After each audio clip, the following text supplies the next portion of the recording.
স্বাগত ডিবিসি সংবাদে। এবার জানাবো খবরের বিস্তারিত। অভ্যুত্থানে নেতৃত্ব দেওয়া ছাত্রদের নতুন রাজনৈতিক দলের নাম কি হচ্ছে এ নিয়ে কয়েকদিন ধরে কয়েকটি নাম ছিল আলোচনায়। অবশেষে আত্মপ্রকাশের আগেই জানা গেল তরুণদের নেতৃত্বে নতুন রাজনৈতিক দলটির নাম জাতীয় নাগরিক পার্টি। নাহিদ ইসলাম, আক্তার হোসেন, সার্জিস আর হাসনাতের নেতৃত্বে কাল জাতীয় সংসদ ভবনের সামনে আত্মপ্রকাশ হবে দলটির। এদিকে সন্ধ্যায় যমুনায় গিয়ে প্রধান উপদেষ্টা ডক্টর মোহাম্মদ ইউনূসকে আত্মপ্রকাশ অনুষ্ঠানে আমন্ত্রণ জানিয়েছেন দলটির নেতারা। ৫ই আগস্ট বাকবদল হয় বাংলাদেশের ইতিহাসের। ছাত্র জনতার গণ অভ্যুত্থানে ক্ষমতা হারান শেখ হাসিনা। গঠন হয় নোবেলজয়ী ডক্টর মোহাম্মদ ইউনূসের নেতৃত্বে অন্তর্বর্তী সরকার। আমি আইন অনুযায়ী অন্তর্বর্তীকালীন সরকারের প্রধান উপদেষ্টা পদের কর্তব্য বিশ্বস্ততার সহিত পালন করিব। এরপর জুলাই গণ অভ্যুত্থানের প্ল্যাটফর্ম বৈষম্য বিরোধী ছাত্র আন্দোলন এবং পরে গঠিত জাতীয় নাগরিক কমিটির সংগঠকেরা পরিকল্পনা করেন একটি নতুন রাজনৈতিক দল গঠনের। গেল ২৪শে ফেব্রুয়ারি সংবাদ সম্মেলনে জানানো হয় ২৮শে ফেব্রুয়ারি জাতীয় সংসদের সামনে বেলা ৩টায় নতুন রাজনৈতিক দল আত্মপ্রকাশ করতে যাচ্ছে। বাংলাদেশের ১৮ কোটি মানুষের আশা আকাঙ্ক্ষার যে প্রতীক ওই জাতীয় সংসদ, সেই জাতীয় সংসদকে সামনে রেখে এই শপথটি করতে চাই। দিনক্ষণ জানানোর পর অন্তর্বর্তী সরকারের তথ্য উপদেষ্টার পদ থেকে পদত্যাগ করেন নাহিদ ইসলাম। দেশের বর্তমান যে পরিস্থিতি, সেই পরিস্থিতিতে একটি রাজনৈতিক শক্তির উত্থানের জন্য আমার রাজপথে থাকা প্রয়োজন, ছাত্র জনতার কাতারে থাকা প্রয়োজন এবং আমরা যে গণতান্ত্রিক পরিবর্তনের আকাঙ্ক্ষা করি সেই আকাঙ্ক্ষার জন্য এবং আমার যে গণ অভ্যুত্থানে যে ছাত্র জনতা অংশগ্রহণ করেছে সেই শক্তিকে সংহত করতে আমি মনে করেছি যে আমার সরকারের থেকে আমার সরকারের বাইরে রাজপথে আমার ভূমিকা বেশি হবে। তরুণদের নেতৃত্বে গঠন হতে যাওয়া নতুন রাজনৈতিক দলের নাম জাতীয় নাগরিক পার্টি। দলটির আহ্বায়ক হচ্ছেন নাহিদ ইসলাম, সদস্য সচিব আক্তার হোসেন। মুখ্য সংগঠক হিসেবে থাকছেন নাসিরউদ্দিন পাটোয়ারি, দক্ষিণাঞ্চলের মুখ্য সংগঠক হাসনাত আবদুল্লাহ, উত্তরাঞ্চলের মুখ্য সংগঠক সার্জিস আলম। আহ্বায়ক কমিটিতে থাকবেন ১০০-রও বেশি সদস্য। Farhana Juthi, DBC news, Dhaka. নতুন ছাত্র সংগঠন বাংলাদেশ গণতান্ত্রিক ছাত্র সংসদের ২০৫ সদস্যের কেন্দ্রীয় পূর্ণাঙ্গ কমিটি প্রকাশ করা হয়েছে। বিকেলে ঢাকা বিশ্ববিদ্যালয়ের মধুর ক্যান্টিনে সংবাদ সম্মেলন করে আহ্বায়ক কমিটির নাম ঘোষণা করা হয়। কমিটিতে ঠাঁই পেয়েছেন ঢাকা বিশ্ববিদ্যালয়ের বাইরের প্রতিষ্ঠানের শিক্ষার্থীরাও। পূর্ণাঙ্গ কমিটিতে শিক্ষা প্রতিষ্ঠান, ধর্ম, বর্ণ নির্বিশেষে সদস্যদের রাখা হয়েছে। আহ্বায়ক কমিটিতে হাজার হাজার লোক রাখা সম্ভব নয় বলেও জানান বাংলাদেশ গণতান্ত্রিক ছাত্র সংসদের আহ্বায়ক আবু বাকের মজুমদার। এই কমিটি সারা দেশের বিভিন্ন ইউনিটে নতুন কমিটি তৈরিতে মুখ্য ভূমিকা রাখবে বলে জানান তিনি। এ সময় গতকালের অনাকাঙ্ক্ষিত ঘটনার জন্য দুঃখ প্রকাশ করেন আবু বাকের মজুমদার। গতকাল বিক্ষোভের মুখেই সাবেক সমন্বয়কদের নিয়ে আত্মপ্রকাশ করে নতুন ছাত্র সংগঠন বাংলাদেশ গণতান্ত্রিক ছাত্র সংসদ। কেন্দ্রীয় আহ্বায়ক কমিটিতে আপনারা দেখেছেন গতকালকে রিফাত রশিদের নাম ঘোষণা করা হয়েছিল, কিন্তু পরবর্তীতে তিনি তার ব্যক্তিগত কারণ দেখিয়ে তিনি এই পদ থেকে অব্যাহতি নিয়েছেন। কিন্তু বেসরকারি বিশ্ববিদ্যালয়ের শিক্ষার্থীরা তারা কিন্তু এখানে সবাই কিন্তু আসেনি। এখানে বেসরকারি বিশ্ববিদ্যালয়ের শিক্ষার্থীরা একটা ভুল বুঝে এসেছিল, তাদেরকে বলা হচ্ছিল যে এখানে বেসরকারি বিশ্ববিদ্যালয়ের শিক্ষার্থীদের অংশগ্রহণ নেই। দেশ সংকটময় সময় পার করছে, তাই প্রতিহিংসা ভুলে সবাইকে এক হয়ে দেশকে এগিয়ে নেওয়ার আহ্বান জানিয়েছেন BNP chairperson Begum Khaleda Zia. London থেকে বিএনপির বর্ধিত সভায় ভার্চুয়ালি যুক্ত হয়ে তিনি বলেন, চিকিৎসার জন্য দেশের বাইরে থাকলেও সবসময় তিনি দেশের মানুষের পাশে আছেন। জুলাই আগস্টের ফ্যাসিবাদী শাসকদের নির্মম ভয়াবহ দমন নীতির কারণে গণহত্যায় যারা শহীদ হয়েছেন তাদের প্রতি আমি শ্রদ্ধা জানাচ্ছি। যারা আহত হয়েছেন তাদের প্রতি জানাচ্ছি আন্তরিক সমবেদনা। আমি চিকিৎসার কারণে যুক্তরাজ্যে অবস্থান করলেও আমি সব সময় আপনাদের পাশেই আছি। দেশ আজ এক সংকটময় সময় অতিক্রম করছে। আপনাদের এবং ছাত্রদের সমন্বিত আন্দোলনের ফলে ফ্যাসিস্ট শাসকেরা বিদায় নিয়েছে। একটা অন্তর্বর্তীকালীন সরকার গঠিত হয়েছে। তাদের কাছে জনগণের প্রত্যাশা, রাষ্ট্র মেরামতের ন্যূনতম সংস্কার দ্রুত সম্পন্ন করে গণতান্ত্রিক ব্যবস্থায় ফিরে যাওয়ার জন্য সকলের কাছে গ্রহণযোগ্য একটি নির্বাচন অনুষ্ঠান সম্পন্ন করা। আমি বিশ্বাস করি আগামী নির্বাচনে সাফল্যের জন্য ঐক্যবদ্ধভাবে কাজ করবেন। এমন কোনো কাজ করবেন না যাতে আপনাদের এতদিনকার সংগ্রাম, আত্মত্যাগ বিফলে যায়। তরুণ সমাজ আজ এক ইতিবাচক গণতান্ত্রিক পরিবর্তনের জন্য উন্মুখ হয়ে আছে। এখনো ফ্যাসিস্টদের দোসররা এবং বাংলাদেশের শত্রুরা গণ অভ্যুত্থানের মাধ্যমে প্রাপ্ত অর্জনকে নস্যাৎ করার জন্য গভীর চক্রান্তে লিপ্ত রয়েছে।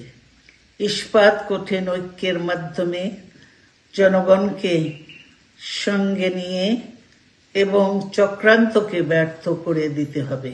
গণতান্ত্রিক বাংলাদেশ বিনির্মাণের জন্য আমাদের সকলকে একযোগে কাজ করতে হবে। আসুন জনগণকে সম্পৃক্ত করে বাংলাদেশ জাতীয়তাবাদী দলকে পূর্বের ন্যায় আন্দোলন, সংগ্রাম ও রাষ্ট্র পরিচালনায় নেতৃত্ব প্রদানে আরও ঐক্যবদ্ধ এবং সুসংগতভাবে গড়ে তুলি।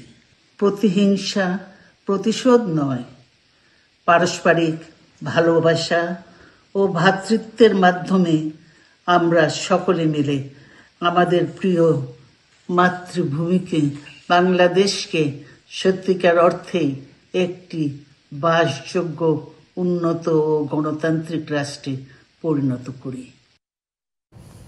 সংস্কারের কথা বলে নির্বাচন নিয়ে ধূম্রজাল সৃষ্টি করা হচ্ছে, এমন অভিযোগ করেছেন বিএনপির ভারপ্রাপ্ত চেয়ারম্যান তারেক রহমান। সরকারের নিরপেক্ষতা নিয়ে জনমনে সন্দেহ সৃষ্টি হয়েছে বলেও মন্তব্য করেন তিনি। দলটির বর্ধিত সভায় লন্ডন থেকে ভার্চুয়ালি যুক্ত হয়ে এসব কথা বলেন তিনি। সভায় দ্রুততম সময়ে নির্বাচন দেওয়ার আহ্বান জানান দলটির মহাসচিব মির্জা ফখরুল ইসলাম আলমগীর। বলেন, নির্বাচন নিয়ে সুনির্দিষ্ট নির্দেশনা না থাকা দুঃখজনক। জাতীয় সংসদের এলডি হল প্রাঙ্গণ, 7 বছর পর বিএনপির বর্ধিত সভা, তৃণমূল থেকে নীতি নির্ধারক, 4000-এর বেশি নেতাকর্মীর উৎসবমুখর সমাবেশ। বেলা 11টায় ভার্চুয়ালি যুক্ত হন দলের ভারপ্রাপ্ত চেয়ারম্যান তারেক রহমান। সবার শুরুতে গেল 16 বছরে গণতান্ত্রিক আন্দোলনে দলের নিহতদের স্মরণে শোক প্রস্তাব পাঠ করেন দলের সিনিয়র যুগ্ম মহাসচিব রুহুল কবির রিজভী। গুলি যারা বরণ করেছে তারা আমাদের মাঝে নেই, তাদের হয়তো অনেকেই আজকে এই বর্ধিত সভায় প্রতিনিধি হিসেবে উপস্থিত থাকতে পারতেন। স্বাগত বক্তব্যে বিএনপি মহাসচিব মির্জা ফখরুল ইসলাম আলমগীর বলেন, নির্বাচন প্রক্রিয়া বাধাগ্রস্ত করতে একটি মহল এখনো ষড়যন্ত্র করে যাচ্ছে।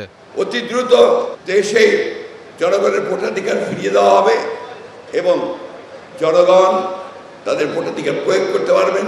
কিন্তু আমরা দুঃখের সঙ্গে দেখছি এখনো এখন পর্যন্ত সেই লক্ষ্যে আমরা সুস্পষ্ট কোনো নির্দেশনা পাচ্ছি না।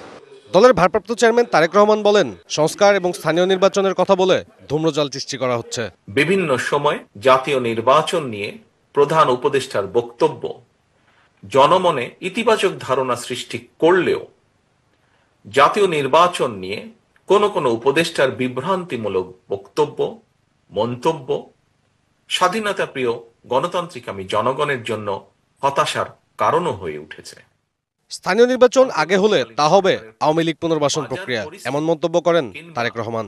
আইন শৃঙ্খলা পরিস্থিতির নিয়ন্ত্রণে কাঙ্ক্ষিত সাফল্য অর্জন করতে পারছে না, সেখানে জাতীয় নির্বাচনের আগে স্থানীয় নির্বাচন অনুষ্ঠানের নামে কেন দেশের পরিস্থিতি আরো ঘোলাটে করতে চাইছে, এটি জনগণের কাছে বোধগম্য নয়। গণতান্ত্রিকামী জনগণ মনে করেন স্থানীয় নির্বাচন অনুষ্ঠিত হলে সেটি হবে সারা দেশে পলাতক স্বৈরাচারের দোসরদের পুনর্বাসনের একটি প্রক্রিয়া। সব বিভেদ ভুলে আগামী জাতীয় নির্বাচনের প্রস্তুতি নিতে দলের নেতাকর্মীদের আহ্বান জানান তারেক রহমান। হুঁশিয়ারি দেন শৃঙ্খলা বিরোধী কর্মকাণ্ডে জড়িত না হবার।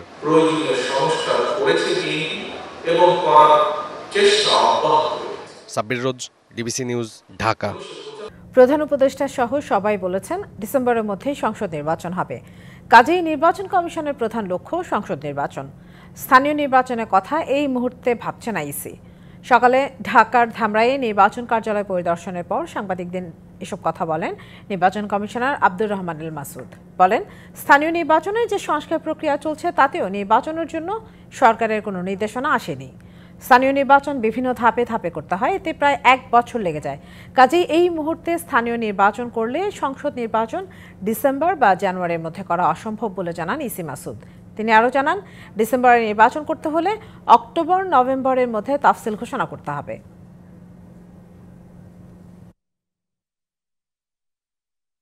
মেইন আমাদের টার্গেট হচ্ছে, মেইন ফোকাস হচ্ছে সংসদ নির্বাচন।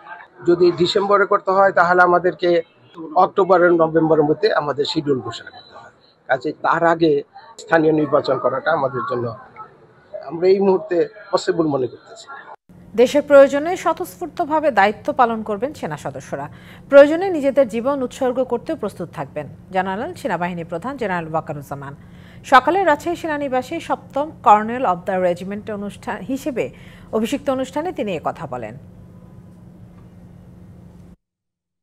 কর্নেল অব দ্য রেজিমেন্ট হিসেবে আমি বাংলাদেশ ইনফ্যান্ট্রি রেজিমেন্টের প্রত্যেকটি সদস্যকে পেশাদার ও সুপ্রশিক্ষিত হিসাবে গড়ে তুলতে সর্বদা বদ্ধপরিকর। ইনফ্যান্ট্রি রেজিমেন্টের প্রতিটি সদস্য তাদের উপর অর্পিত দায়িত্ব সর্বোচ্চ শৃঙ্খলা এবং পেশাদারিত্বের সাথে পালন করবে।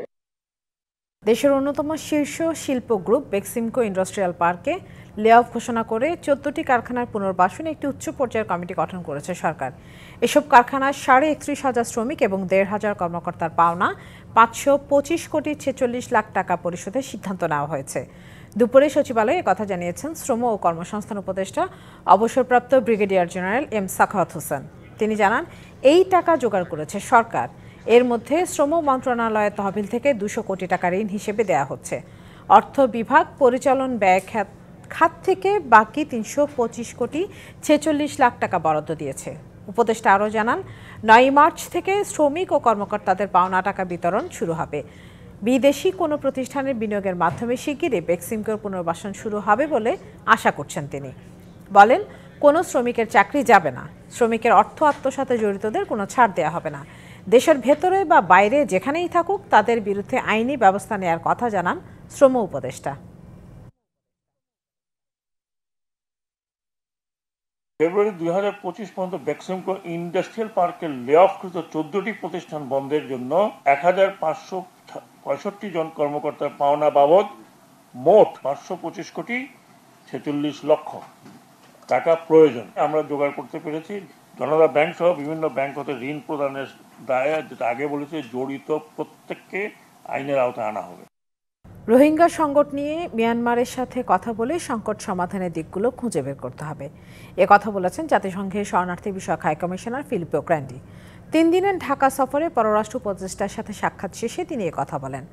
সকালে পররাষ্ট্র মন্ত্রণালয়ে উপদেষ্টা তৌহিদ হোসেনের সাথে সাক্ষাৎ করতে যান ফিলিপো গ্র্যান্ডি। তিনি জানান, রোহিঙ্গা সংকট প্রত্যাবাসন, রোহিঙ্গাদের জন্য আন্তর্জাতিক মানবিক সহায়তা অব্যাহত রাখা নিয়ে কথা হয়েছে। রোহিঙ্গা সংকট নিয়ে চলতি বছরে আন্তর্জাতিক সম্মেলন আয়োজনে জাতিসংঘ কী ভূমিকা পালন করবে তাও অবহিত করা হয়েছে বাংলাদেশকে, জানান ফিলিপো গ্র্যান্ডি।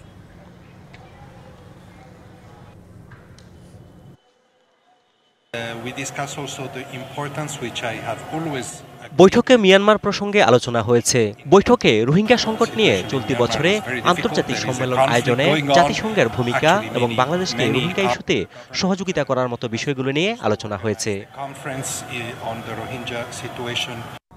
দুইবারের অস্কারজয়ী মার্কিন অভিনেতা জিন হ্যাকম্যান ও তার স্ত্রী বেটসি আরাকাওয়ারের মরদেহ উদ্ধার করেছে স্থানীয় পুলিশ। স্থানীয় সময় বুধবার দুপুরে যুক্তরাষ্ট্রের নিউ মেক্সিকোর নিজ বাড়ি থেকে তাদের মরদেহ পাওয়ার খবরটি নিশ্চিত করে নিউ মেক্সিকো পুলিশ। এ সময় তাদের পোষা কুকুরকেও মৃত অবস্থায় পাওয়া যায়। সান্তা ফে কাউন্টি শেরিফ কার্যালয় বলছে, এখন পর্যন্ত মৃত্যুর কারণ জানা যায়নি, তবে ঘটনাস্থলে কোনো অপরাধের আলামতও পাওয়া যায়নি। ঘটনার বিস্তারিত জানতে এরই মধ্যে গঠন করা হয়েছে তদন্ত কমিটি। অভিনেতা হ্যাকম্যানের বয়স হয়েছিল 95, তার স্ত্রী আরাকাওয়ার বয়স হয়েছিল 64 বছর। দ্বিতীয় মেয়াদে প্রথম মন্ত্রিসভা বৈঠকে ইউরোপীয় ইউনিয়ন থেকে আমদানি করা পণ্যে 25% শুল্ক আরোপের ঘোষণা দিলেন প্রেসিডেন্ট ডোনাল্ড ট্রাম্প। যুক্তরাষ্ট্রের প্রেসিডেন্ট হিসেবে ডোনাল্ড ট্রাম্পের দায়িত্ব নেওয়ার 1 মাসেরও বেশি সময় পেরিয়েছে। ট্রাম্পের মনোনয়ন দেয়া বেশিরভাগ মন্ত্রী এরই মধ্যে অনুমোদন পেয়েছে কংগ্রেসেরও। এবার প্রথমবারের মতো মন্ত্রিসভা বৈঠক অনুষ্ঠিত হলো। বৈঠকে ইউরোপীয় ইউনিয়নের পণ্য আমদানিতে শুল্ক আরোপের হুঁশিয়ারি দেন প্রেসিডেন্ট ট্রাম্প। মার্কিন অর্থনীতিকে ভাঙতেই জোটটি গঠন করা হয়েছিল বলে অভিযোগ করেন তিনি। শিগগিরই ইউর ওপর শুল্কের ঘোষণা আসতে পারে। মূলত বিভিন্ন ধরনের যানবাহনের আমদানি নিয়ন্ত্রণে আরোপ করা হবে এসব শুল্ক। এছাড়া প্রস্তাবিত গোল্ড কার্ড ভিসা যুক্তরাষ্ট্রের ঋণ পরিশোধে সহায়তা করবে এবং শীর্ষস্থানীয় প্রতিষ্ঠানগুলোতে বিদেশি কর্মীরা আকৃষ্ট হবে বলে দাবি করেন ট্রাম্প। 2 সপ্তাহ পর থেকে এই ভিসা দেয়া শুরু হতে পারে বলে জানানো হয়। ইউক্রেনের বিরল খনিজ নিয়ে চুক্তির বিষয়ে আলোচনা করতে আগামী শুক্রবার ইউক্রেনের প্রেসিডেন্ট ভলোদিমির জেলেনস্কি যুক্তরাষ্ট্র সফরে যাচ্ছেন বলেও নিশ্চিত করেন ট্রাম্প। মন্ত্রিসভা বৈঠকে উপস্থিত ছিলেন সরকারি কর্মদক্ষতা বিভাগের প্রধান, ট্রাম্পের ঘনিষ্ঠ বন্ধু এবং ধনকুবের ইলন মাস্কও। অপচয় এড়াতে কর্মী ছাঁটাই ও বাজেট হ্রাসের প্রস্তাব দেন তিনি। অন্যান্য দেশের সাথে বাণিজ্য ঘাটতি কমাতে মার্কিন প্রশাসনকে আরও আগ্রাসী হওয়ার প্রস্তাবও দেন তিনি। সামিয়া জান্নাহ, ডিবিসি নিউজ ডেস্ক। ডিবিসি সংবাদে এই ছিল এখনকার মতো। ডিবিসি নিউজের সংবাদগুলো পড়তে ভিজিট করুন dbcnews.tv আর ভিজিট করুন ডিবিসি নিউজের ফেসবুক পেজ এবং ইউটিউব চ্যানেল। ডিবিসির সঙ্গে থাকুন।